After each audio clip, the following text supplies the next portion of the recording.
Hi guys, welcome back to Solution Lab. Here we bring you all kinds of solutions, whether it's a fast fix or an in-depth tutorial. We are here to make problem solving easy for you. In this video, I will gonna show you that how to fix black screen on Netflix mobile. First of all, you can open the Netflix. After opening the Netflix, you can first log in and you can go to the My Netflix section at the bottom right corner of the screen. And here you can see this type of interface. If you're facing an issue, you can watch a movie and the screen is black. You can just simply do the few things. First, check your internet. Make sure that your internet connection is stable and fast.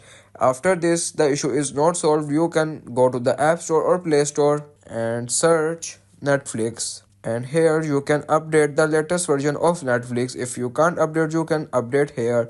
And after the issue is not solved, you can just simply go to the settings and here tap on general, tap on iPhone storage, find the app that is Netflix. After finding the Netflix, you can tap on it, and here you can now tap on offload app. Confirm to offload the app. After offloading the app, you can go to the App Store or Play Store and reinstall the Netflix app, and you can restart your device. And after this, the issue is 100% solved. If you want to keep your online activity private and access to restricted contents like I do, trying using a VPN. It's secure, easy to use, and makes the browsing safer. The link to buy is in the description below. If this tutorial helped, don't forget to like the video and subscribe for more practical solutions. Got questions or need extra help, drop a comment below and we will be happy to assist. See you in the next one. Thanks for watching.